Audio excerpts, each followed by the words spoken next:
Hello and welcome back to Utility Sports. You're here for an NFL mock draft, and today we've got just that for you. This is our fourth rendition of the NFL mock draft. We've been doing one every single Monday. So if you guys would like to stick around for our future NFL mocks and other sports coverage, specifically the NFL and the NBA with some MLB sprinkled in, make sure to hit that subscribe button and also hit the bell so you don't miss out on any of our videos. All right, Austin, we have number one on the clock here, the New York Jets, the team that's been chilling in this number one spot all year long. Do you see them sticking at one? And if you do, where do you have them going? Yeah, so not a lot of changes for the New York Jets, and I don't think this will change the entire duration of the season. I think they're going to go Trevor Lawrence, the quarterback from Clemson, one of the best quarterback prospects we've seen over the past 2 decades. Honestly, the Jets couldn't screw this up, but it's very possible that they might. No, it's all in good fun, though. Trevor Lawrence is definitely going to be the pick for the Jets here. He's a franchise-altering quarterback. Yeah, he's going to hopefully change the direction of that franchise, a team that since the departure of Rex Ryan really hasn't tasted success for quite a while now, and could definitely use that franchise guy like you're saying. At pick 2 now, we have the Jacksonville Jaguars, another team that outside of that 2017 championship run has not really tasted a lot of success lately either. Obviously, some ups and downs over the past few years, Jalen Ramsey wanting out and so on. Where do you have the Jaguars going at 2? For the Jaguars, once again, we have quarterback going off the board, Justin Fields. He's made a lot of progress as a passer throughout this season. He had a little bit of struggles in his prior game, but honestly, Justin Fields is definitely a franchise quarterback as well. Jacksonville's pretty happy as the consolation prize, getting him at the number 2 selection.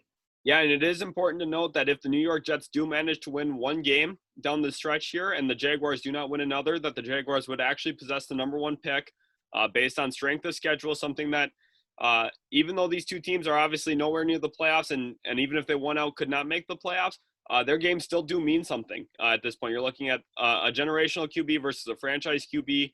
There's quite a bit of a difference there. So fans and these teams need to be making sure that they're putting themselves in the best position to position themselves for Trevor Lawrence. Now into number 3, a team that does have their franchise quarterback in Joe Burrow, obviously down with an ACL tear at this point of the season. Does not look like they're going to be winning a lot of games down the stretch either. Where do you have the Bengals going at 3? The Cincinnati Bengals have some needs that they need to address, but in particular, I think the right tackle or left tackle position. So you're going to go tackle Penei Sewell from Oregon. He's the consensus top tackle in this class. I think for Cincinnati, you would really like to replace Bobby Hart, and a pathway to do that is to take Sewell. So you can either move Jonah Williams to right tackle and Sewell to left tackle. I think that's kind of how this would play out. So if you're a Bengals fan, you got to get some protection for Joe Burrow. So for the Cincinnati Bengals, you have to take Sewell, in my opinion. Yeah, you're looking at a massive upgrade there when it comes to pass protection for Joe Burrow and also improving the run game for you offensively. Obviously, with Joe Mixon healthy next year, hopefully, and Joe Burrow coming back healthy, the Bengals could look like a much improved offense. At number 4 here now, we have the Dallas Cowboys, a team that came off of a disappointing loss to the Washington football team on Thursday night, the Thanksgiving game. Quite frankly, haven't been themselves this year. Obviously, some injuries have played part of that. They're a very talented team when they're healthy. Where do you see the Cowboys going here at 4? Yeah, the Cowboys are generally an extremely talented team. For the Cowboys, what you have to do is try to work on the secondary. You have Trayvon Diggs on one side, and then you can also go and opt to take Patrick Surtain, from the University of Alabama, the corner. It makes a lot of sense for the Cowboys to get that other corner opposite of Diggs. So you have to go corner, in my opinion. They have some work to do in the secondary. It really hurts losing Byron Jones, obviously. We've seen some of the implications from that. But getting Surtain at this position, you're feeling okay. It's a possible trade down situation for Dallas. But I think you just got to stick here at this point. We're not doing any trades in this mock draft. So you're going to just take the player I think fits best for the Cowboys, and that's Surtain. Yeah, definitely. And just like you said there, Austin, for the viewers watching, we are not doing trade downs at this point. We will probably have a trade down video, mock draft video coming up after the season's over, after the Super Bowl and the schedule's all set, or the order's all set. Because at that point, you can kind of start visualizing what teams need to move in front of other teams. But at this point, it's kind of fruitless to do so. So there's no trade downs at this point yet in the videos. for the LA Chargers here at pick 5, a team that's been quite banged up this year as well, similar to the Dallas Cowboys. Obviously, Justin Herbert's been a bright spot for them. In the past, we've had them go defensive end. Is that where we have them going again? Yeah, once again, we have Gregory Rousseau going from the University of Miami, a physical defensive end that's going to fit right alongside of Joey Bosa. Melvin Ingram is on an expiring deal, so he will likely not be brought back for the Chargers. Getting Rousseau is a really good selection here at 5. He's going to probably rack up double-digit sacks once he gets to the league, and he can also play the run. So I really like this pick for the Chargers. You're replacing a guy who is going to be pretty expensive, trying to re-sign, and this kind of gives you some flexibility on other guys that you want to sign and focus your attention to. Yeah, definitely the addition of Rousseau and the combination of him and Joey Bosa would be something that other teams would fear. Definitely, Bosa's made huge strides since coming in his run defense, and now you're adding another guy next to him, or across from him rather, that can do a lot of the same things he can. Going into number 6 now, we have the Carolina Panthers, a team that just did play close with the Minnesota Vikings, lost by 1 point on a late game touchdown to Chad Beebe. Do we see the Panthers addressing that offense, obviously something that's been a bright spot for them under Joe Brady, or are they going to continue to bulk up that defense that is rather young? I think for the Carolina Panthers, it's important to try to replace the Luke Kuechly hole that they do have. Getting a linebacker, in particular Micah Parsons, with the selection is where I'm going to go. Honestly, you got to keep working on that defense because Joe Brady can make a lot of things happen on offense regardless of personnel. They have some really nice receivers already in Carolina. You obviously have Christian McCaffrey on offense. Their offense is pretty well set at this point.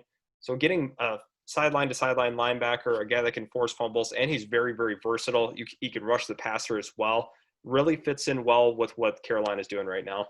Yeah, last year we saw them go Derek Brown in the first round, and now we're seeing them address the middle even more, taking a linebacker right behind him. I really like that fit there. And going into number 7 now, the highest we've seen the Philadelphia Eagles. Before we do this pick, I want to preface that, it's possible that this team could even be picking as low as number 19, depending on if they win their division or not. Obviously, still a close race with a team like the New York Giants and the Washington football team at this point.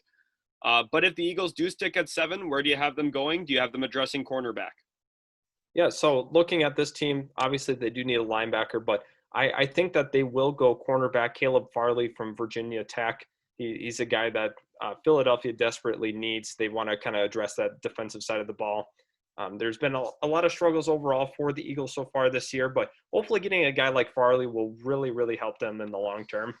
Yeah, you see another corner going here in the top 7, and again, that's part of the trade down thing. Maybe teams would be moving down a little bit to space out where they want to take a corner at.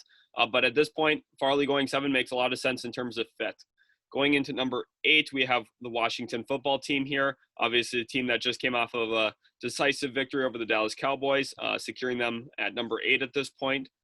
Do you see them going quarterback here? Obviously, Dwayne Haskins hasn't quite worked out. Alex Smith's been starting for them lately. Do you think Ron Rivera goes and gets his guy? I think he will opt to go his guy. I think it's actually going to be a little bit of a change up from what we've had. We're going to have Zach Wilson going ahead of Trey Lance. I think Zach Wilson's done enough so far to catch the eye of a lot of NFL teams over Trey Lance. It's kind of a hard pick. Which one do you prefer? I think that Ron Rivera would be more of a Zach Wilson guy, a little bit. He's an extremely accurate quarterback. He's like Alex Smith in that sense of being just accurate. So I really like the selection of Zach Wilson. It's been the whole Lance show all the way up to this point, but Zach Wilson has done enough in this college football season and at BYU to make him the 3rd best quarterback in terms of where he will be selected. Definitely. And Austin, for the viewers that haven't seen Zach Wilson a lot yet, walk us through kind of what he brings and his progression at BYU and kind of what he's turned BYU into this year. Yeah, BYU is a contender this year. We have not been able to say that for many, many years in terms of a legitimate contender. What Zach Wilson brings is precise accuracy. He can definitely throw at an elite level to the short to intermediate. But he does what he does really well is he's able to manipulate the pocket. He's able to move up in the pocket, deliver throws accurately. And honestly, he's a guy that can command an offense. So for you Washington fans, there's hope on the way. You can trade Dwayne Haskins. We know that did not work out, unfortunately, but you can try to trade him. And honestly, just having Alex Smith as a backup potentially, you feel pretty good about that. But you got to get your franchise guy, and that's Zach Wilson for Washington. Yeah, if you're fan of the Washington football team at this point, Zach Wilson would be the building block you're waiting for and would be quite happy to grab. Now into number 9, a team that with the fan base we're pretty familiar with, the Detroit Lions. Obviously, some fans are clamoring for a quarterback. Others want to bulk up the rest of that team before and keep Matt Stafford going. Obviously, he's got a contract that carries him through 2023, I believe. Austin, which way do you see the Detroit Lions going? And obviously, this all hinges on who they bring in as a coach. Yeah, so like you had just mentioned, a lot of what happens in the next couple of months is going to determine this selection. Obviously, new coach, new general manager. Yeah, obviously, they had just fired both of them. So looking at this, I think a new regime of the GM and coach might look at addressing quarterback in terms of, because it's not their guy, obviously. I think there's a potential buyout situation with Matt Stafford. He has a buyout option at the 2021 season. So we're going to actually have them go Trey Lance. Lions fans have been craving a quarterback. I think it's very possible with the 9th selection that they do go Trey Lance. You feel pretty good if he is at this spot at pick 9 for you. But a lot of it has to hinge on what happens with Matt Stafford, the buyout option, the trade market. There's a lot of moving pieces that have to happen before this pick could be solidified fully. But for the purposes of this video, I think that they would go Trey Lance under the assumption that Matt Stafford's gone. We see Trey Lance as the 4th quarterback gone now in the top 9. Obviously, something that doesn't happen every year. Austin, talk about the quarterback strength in this class and kind of compare it to another class, or just overall kind of how the strength plays out. Yeah, so this is one of the stronger quarterback classes that we've seen. Obviously, you have the top 2 guys going 1-2. We have seen that before with the Winston and Mariota in their respective class. But this has a lot of quarterback potential, especially with Zach Wilson emerging. We had thought it was a 3 quarterback class with Trey Lance being that 3rd guy. But Zach Wilson's in the mix. And then Kyle Trask has really come onto his own, who's a Heisman candidate at Florida. Also, Mac Jones has been doing phenomenally at the University of Alabama. So it's very possible that we see every one of those guys go in the 1st round. So to talk about the depth of this quarterback class, especially in the 1st round, it's pretty incredible. It kind of stacks up with like the Lamar class and Sam Darnold class and Josh Allen, all those guys. But I think it's very possible that we see every one of these guys go in the 1st round. Yeah, definitely. You're looking at a really deep class, and there's a pretty much certain franchise guy in there with Trevor Lawrence too. So teams should be pretty happy if they're quarterback needy coming into this draft, because there's a lot of different options for them. Going into number 10 here, a team that has struggled down the stretch of games somewhat this season, the Atlanta Falcons. Right here it says their quarterback is their team need. Behind Matt Ryan. I'm not sure if we feel the same way. We think that edge is probably their biggest need. Where do you have them going, Austin? Yeah, it's interesting that they bring up the quarterback as being the biggest team need. It kind of depends on the new regime. This is also kind of the same thing that's happening in Detroit. You have a veteran quarterback. You don't have the head coach anymore. You don't have the GM anymore. So that makes for a very interesting situation. And once again, it will kind of dictate what they select here with whoever they bring in. But for the intensive purposes of this video, we have Kwity Paye from the edge from Michigan going. They desperately need an edge rusher. Obviously, McKinley's gone. You don't have Vic Beasley anymore. So just addressing that defensive, that edge position is really, really important for the Falcons moving forward. And jumping into pick number 11 here now, we have the Miami Dolphins. Obviously, this is the Houston Texans selection, though, from the Laramie Tunsil trade. At pick 11 now, we could see them go a variety of ways. One that we seem to like quite a bit here on the channel is a receiving threat for Tua Tagovailoa. Obviously, he's out with a hand injury at this point. Where do you see the Miami Dolphins going at pick 11 here with the way the board's fallen?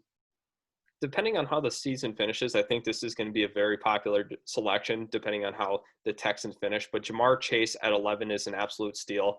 He's one of the best wide receiving prospects I have seen in my time of just watching and assessing wide receivers. But he has it all. He has the route running ability. He has the catch in traffic.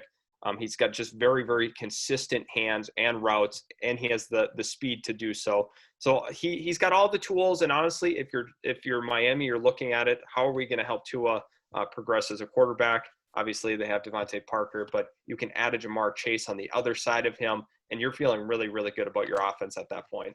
Yeah, looking at LSU, a team that's kind of becoming known for producing pro NFL wide receiver talent. Obviously, Justin Jefferson's emerged as one of the best offensive rookies in the league this year with the Minnesota Vikings, one of Jamar Chase's old teammates, and one of the recipients of Joe Burrow's passes last year. And now Chase going here at 11 in this mock draft, and we probably have another LSU receiver coming later in Terrace Mitchell, which we'll have to wait and see for that later in the video. But now at pick 12, we have the Denver Broncos, obviously a team that was riddled by a COVID disaster here with their quarterbacks. Had wide receiver Kendall Hinton play QB. I believe he was 1 for 9 with 2 interceptions and a pretty disastrous loss to the New Orleans Saints. Obviously not much they could really do about that situation with the way it played out. Where do you have the Broncos going at 12? Yeah, so I actually have them looking at cornerback. I think that's one of their biggest needs. Obviously, this site also believes that it is one of their biggest needs. But going J.C. Horn from South Carolina is going to be a good selection for them. You get a long physical corner. He is 6'1", but he is very long armed. He's very, very physical as well. That's one of his positive and negative points at the same time.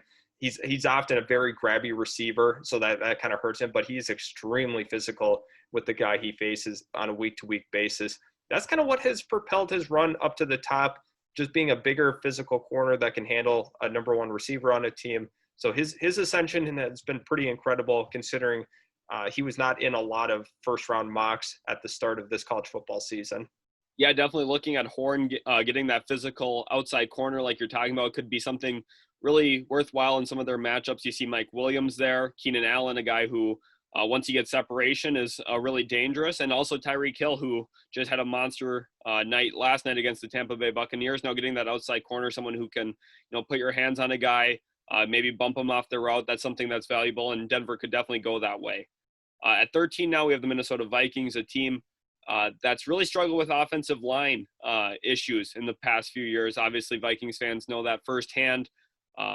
Obviously, interior O-line is kind of where we could be looking here. Also, interior D-line could be a situational place at this point. Where do you have the Vikings going at 13? I have them addressing the offensive side of the football, going Wyatt Davis, who is an interior offensive line for Ohio State. For the Vikings, it makes a lot of sense. You got to protect your quarterback and your franchise running back. So by doing this, you're ensuring that. Obviously, you're going to have some movement then. Ezra Cleveland's going to probably opt to be your left tackle. You already have Brian O'Neill. But then you add to Garrett Bradbury in your interior of your offensive line, a Wyatt Davis. It's going to really help out Dalvin Cook for the long term. So I really like that selection for Minnesota at 13. Yeah, shoring up that guard spot is something that Minnesota should really value. Obviously, gives them a little bit of flexibility, too, in that interior line next to Bradbury, like you had mentioned. Going into pick 14 now, we have the New England Patriots, a team that we don't often see up this high. Obviously, the last 2 decades or so, they've been picking around 32 more often than 15. A team that is quite surprising to have this high, and quite frankly, haven't had the best season. They won on a field goal this most recent game, a game winner by Nick Folk. Where do you have them going at 14 if they stick around this spot? Yeah, so if they do stick around this spot, I do see them going one of 2 ways. Obviously, you can look at the quarterback situation, considering Newton's contract. We're not sure if he's going to be around. We're not sure about the confidence in Jarrett Stidham.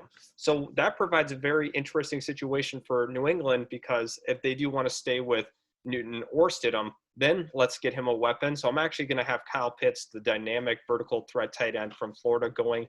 He's one of the best players in college football just as a football player. So for New England, they love having that number 1 tight end.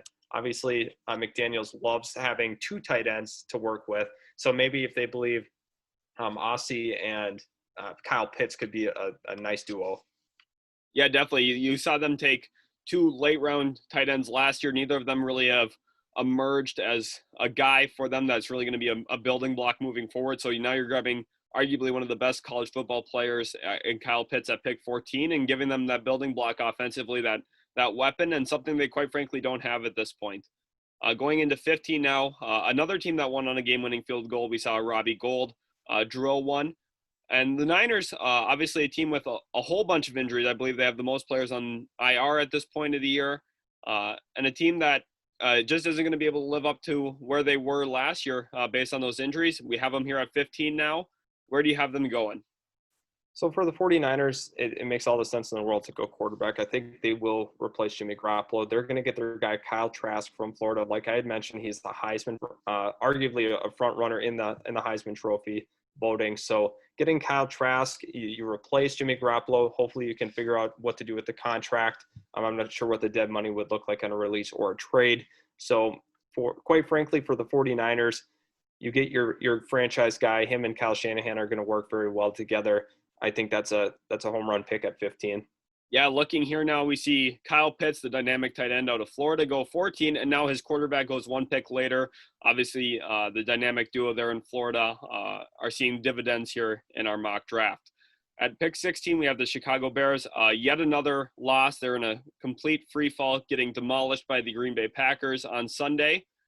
Quite frankly, a team that started out hot and has really fallen off the train tracks a little bit here. Obviously, the Minnesota Vikings lost to the Dallas Cowboys a couple weeks ago, keeps them second in that division for the time being, but it's possible we see them fall further. At 16, Austin, where would you have them going? A lot of different possibilities. Yeah, so it's kind of tough for them in this situation in particular because Kyle Trask would have been a landing spot for them. And it's very possible as the weeks progress that they jump the 49ers in terms of pick.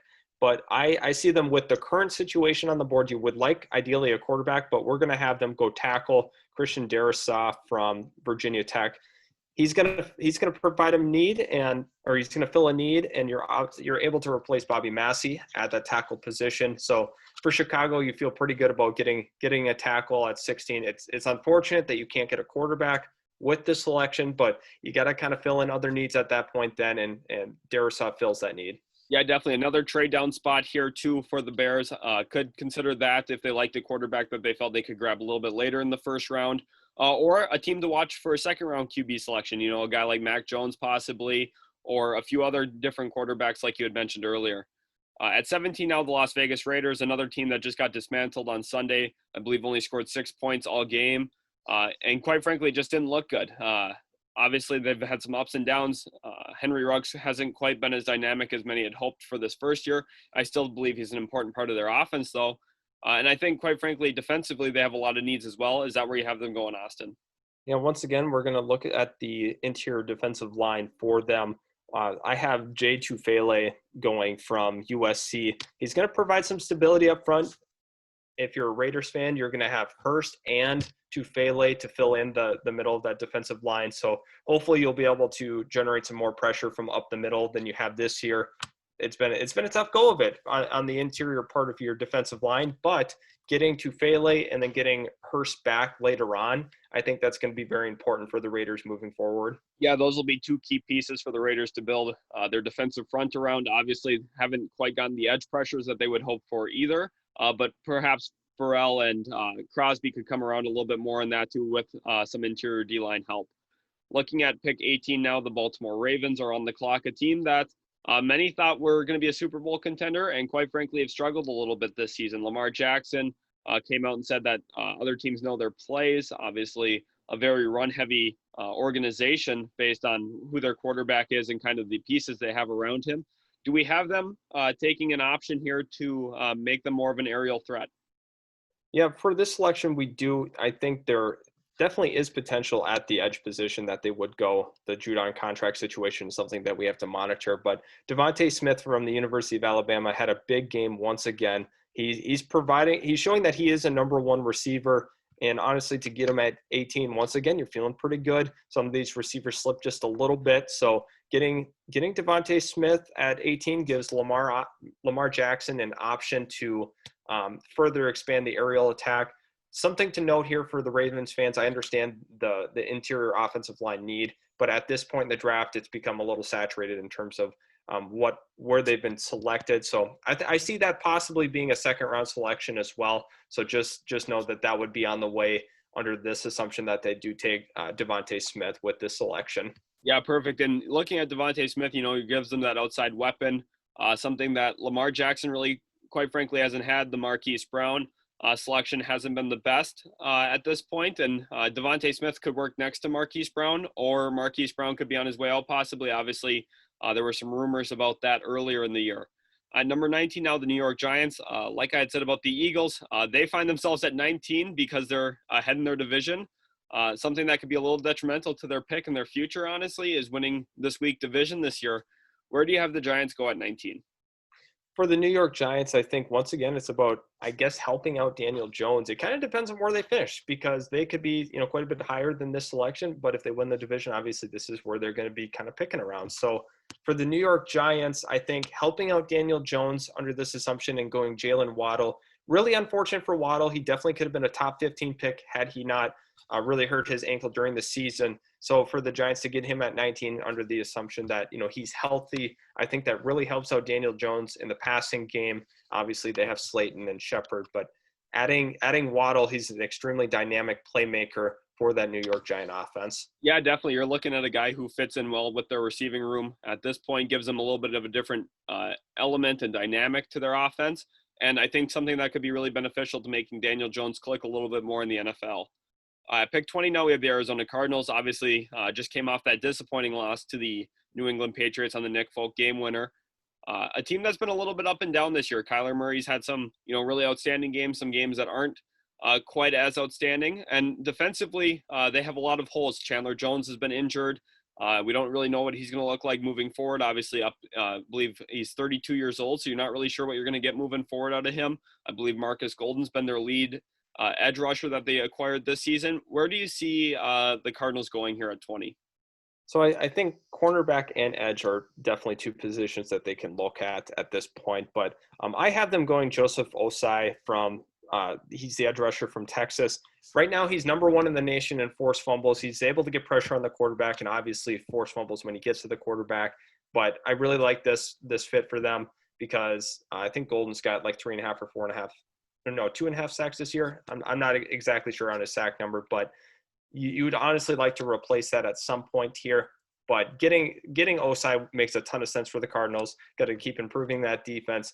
They could look on the offensive side of the football, but I think to address the defense, it makes a little more sense for the Cardinals. Yeah, seeing Osai here, he could be a game changer, rushing from that edge spot, someone who can generate turnovers, like you mentioned with the forced fumbles, and something that the Cardinals could really desperately need on their defensive side of the ball. Now going into 21, the Tampa Bay Buccaneers with a close loss last night behind actually the Kansas City Chiefs. Obviously, Mahomes really shined in that game again. The Buccaneers, we've been mocking an interior D lineman to replace Ndamukong Suh. Is that where we have them going again? Yeah, not this time around. I actually have them going Creed Humphrey, who is an interior offensive lineman for Oklahoma. So now you're going to have to kind of figure out. Tom Brady's been getting a lot of pressure up the middle. So now at this point, you have Jensen and then you have Creed Humphrey. You got to make a decision which one kicks to guard, which one stays at center. But just to try to ensure that Tom Brady doesn't feel pressure up the middle. Obviously, Marpe's coming back. So then you have him in the mix. So then you're feeling pretty good about your offensive line at that point. You're just kind of one offensive lineman away from really feeling like you have good insurance for Tom Brady. Yeah, definitely. We saw them grab Tristan Wirfs last year in the first round, and now we have them going Creed Humphrey here. Makes a lot of sense. Got to protect Tom Brady. He's a little older than most quarterbacks. So at this point, you're getting some insurance policy for him as he's your franchise guy for at least the next year and a half. At pick 22 here, now we have the Miami Dolphins on the clock again. We mocked them Jamar Chase at pick 11. And Austin, at 22, do you see them going defense to help out Brian Flores' defense? Yeah, so for the Miami Dolphins, I have Jeremiah Owusu-Koramoah from Notre Dame, who obviously shined in that Notre Dame or in that Clemson game. But the big thing for him is just getting a linebacker that can do a lot for Brian Flores. He's a defensive-minded coach. Obviously, you get the fun, weapon with Chase right away with your first selection, but just getting that steady defensive linebacker or getting a linebacker with the next selection is really crucial for them. Honestly, you want to keep improving your linebackers at this point. You have Van Noy, but now you add Koramoah to this. For Brian Flores, he wants to keep improving that defense, and this is definitely a way to do so. Yeah, we saw them address secondary last year with the Byron Jones signing. Obviously, brought in Igbenogany too, I believe. And now we have them going linebacker, putting a guy next to Kyle Van Noy. And the team struggled a little bit when Van Noy was injured earlier this year. So now you're getting that insurance policy and a guy that can play next to him as well. Makes a lot of sense for the Miami Dolphins. I think at this point they'd be really thrilled with the Jamar Chase and Owusu Koromoa draft selections here in the first round. At pick 23, now we see the Indianapolis Colts here. This could be a quarterback landing spot possibly. We have Phillip Rivers on a 2-year deal. Jacoby Brissett's expiring after this year. They're a really filled out team, kind of a hard team to mock for. Where do you have them going? So to kind of address the quarterback situation, it's kind of interesting at this point. They did select Jacob Eason last year, who's the guy that very well could have been a higher selection. But I don't see them going quarterback. I think it's very possible that they do believe in Eason as a prospect. So I'm actually going to find T.Y. Hilton's replacement in Rashad Bateman. Rashad Bateman is definitely a guy that can step in and be a number one receiver for them. They obviously have Michael Pittman, and they also have Paris Campbell, who they had drafted higher from Ohio State. So once again, you're looking at quite a bit of weapons for your next quarterback, whoever it may be, if they opt to keep Phillip Rivers, or if they go Eason, or if they go Brissett. So from that notion, I think you got to get another weapon for that team. And having Bateman at this spot is pretty good. Once again, if he had just opted out before the season started, with all of Minnesota's struggles, he is kind of taking a little bit of a fall, but he probably would have been a top 20 pick had he had opted out before the season had started. Yeah, definitely. And Austin, Bateman's been a guy you've been keeping your eyes on for a few years now, actually. Walk us through what Bateman could really bring to that Colts offense. What he really does is he's a great intermediate route runner, and he's a go-to guy. You can trust that he will be at the spots, plays with great anticipation as a receiver. You know, he knows where the quarterback's going to throw the football. He's able to feel out zones as well. That's something he does very well from his time at the University of Minnesota. Obviously, Tanner Morgan has had some struggles this year for the U of M, but honestly, I don't think that should hurt his stock entirely. They do a lot of RPOs there. They've had some struggles with the RPOs, but he's a guy that can also take the top off the defense. So Indianapolis should feel very, very happy about getting Bateman with this selection. Yeah, we see Bateman here being that outside asset for Phillip Rivers, and then perhaps a different QB moving forward if they decide to address that in a different draft or move forward with Eason. At 24 now, we have the Cleveland Browns, a team that could probably use another edge next to Myles Garrett. That could be a positional need for them. Obviously, safety could be a concern. A lot of different areas they could go. At this point, they are playing really well, though. I believe they're 8-3 on the year now. Where do you have them going here at 24? So for the Cleveland Browns, it's about getting somebody opposite of Myles Garrett. And at that point, you're looking at Jason Oweh from Penn State. He's an edge. And you're getting to replace Olivier Vernon at this point, get rid of his contract. And you're feeling really good about getting a guy opposite of Myles Garrett, obviously. So for Cleveland, just keep improving that defensive line. This is a team that's really starting to fill out nicely. We can thank John Dorsey for what he's done for this roster. Obviously, John Dorsey is now no longer the general manager. His main issue was not being able to find the head coach. But now they kind of got things clicking. They have the roster. They have their coach. And honestly, you just got to get an edge rusher for Cleveland. Yeah, and jumping into 25 now, we have the Jacksonville Jaguars. Again, obviously just fired GM Dave Caldwell.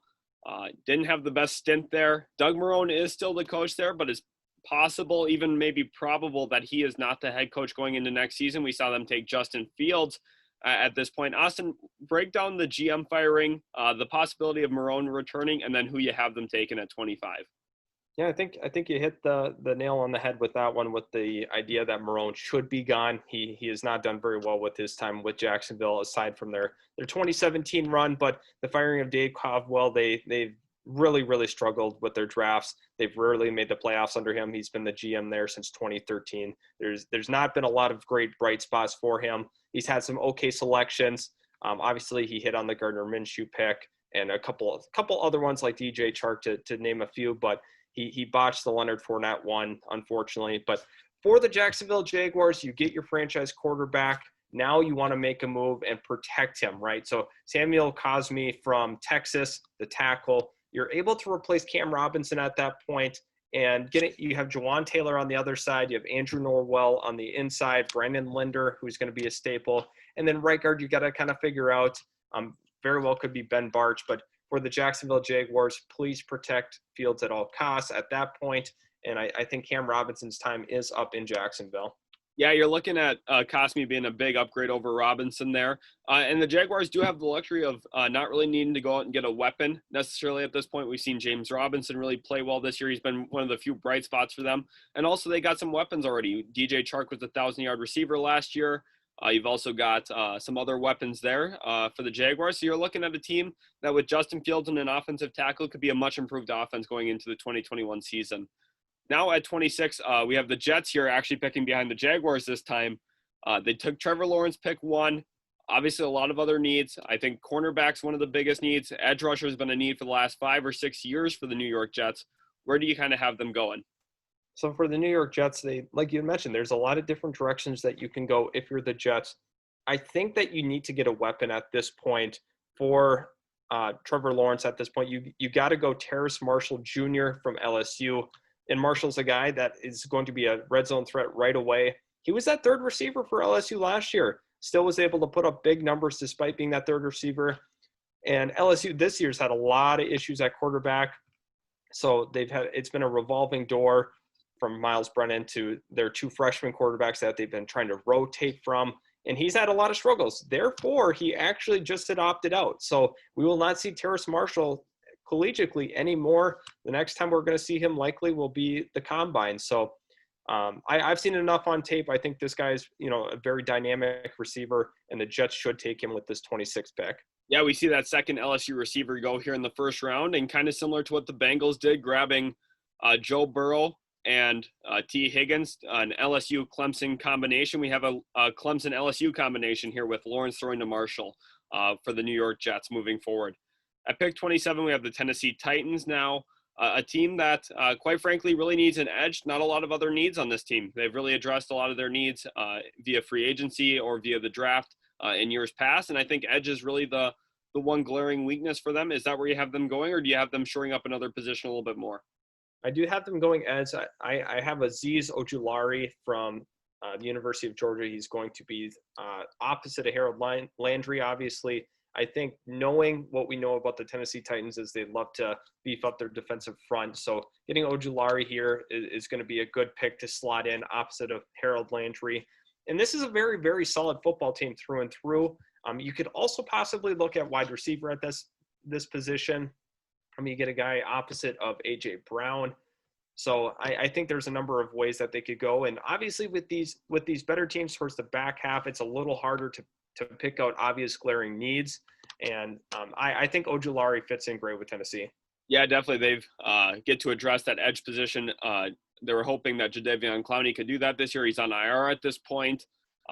Signing quite hasn't worked out the way it is, but when you have Derrick Henry, you have a chance. They've been riding him all season long, and they'll continue to do so. Going into 28 now, the Buffalo Bills, a team that has really emerged based on Josh Allen's play, has really progressed again this year, picking up his completion percentage, touchdown to interception ratio, passer rating. Everything about him has improved. He's improved as a passer. And they're a team that could be looking to go corner possibly. Maybe need that slot guy for them. Not really a lot of other needs for them, though. Where do you have them going? So for Buffalo, I think that going cornerback makes a ton of sense for them. Going Shaun Wade from Ohio State, he has taken a little bit of a fall on this list. Just considering he is more of a slot guy, he plays extremely, extremely well in the slot, and I think that's where he's best suited at the next level. So for Buffalo, you could definitely go him. You have Tre'Davious White, obviously, is another corner. You have Micah Hyde in the secondary. So a lot to like about the Buffalo selection, getting a slot corner, especially a guy who could be valued anywhere in the teens, but getting him at 28 is huge value. Yeah, definitely. The Bills have kind of strung together a good success story of drafting, filling needs. Obviously did so with the acquisition of Stephon Diggs last year. Now into number 29, we have the Green Bay Packers coming off a very convincing win against the Chicago Bears on Sunday Night Football. Where do you have the Packers going? Obviously, they could have been a team to watch for Shaun Wade. Goes one pick before them here. Where do you see them kind of going? So for Green Bay, I think you can definitely look at cornerback, but I think Aaron Rodgers is going to throw a fit if you do not get him a wide receiver. Rondale Moore is actually where I'm going to have them go with the selection. Just considering they haven't taken a wide receiver in the first round for a long time. And I think Green Bay would be very, very happy getting Rondale Moore. He's a smaller guy, but he could really, really work out of the slot for the Packers. Yeah, we see Rondale Moore go out of Purdue. He is the sixth receiver we have had going this first round mock here. Again, another really strong receiving class. We're seeing this with QB and wide receiver this year. Kind of seems like those two positions are going to dominate a lot of the first round. Cornerbacks also made a pretty strong case with 4 in the first round here. So it's been quite interesting to see kind of how these teams value some of these players. Obviously, a team could possibly value Rondale Moore over a Rashad Bateman based on how he's played this year. But there's a lot to watch here. Even Terrace Mitchell could go higher, could go lower. So that's going to be kind of the storyline to watch, especially as we move closer to the combine and some pro days. Going into number 30, now we have the Kansas City Chiefs, a team that, quite frankly, they picked it up on the defensive side of the field. And offensively, you still have Patrick Mahomes, Tyreek Hill, Travis Kelce, Clyde Edwards-Helaire. You're an elite offense. A lot of different places they could still go. They could still, bulk up that cornerback room. I think linebackers are a really big positional need for them. Interior offensive line could be a place to watch with Laurent Duvernay-Tardif, opting out this year. Where do you have the Chiefs going at 30? Yeah, I have them going interior offensive line, Elijah Vera Tucker.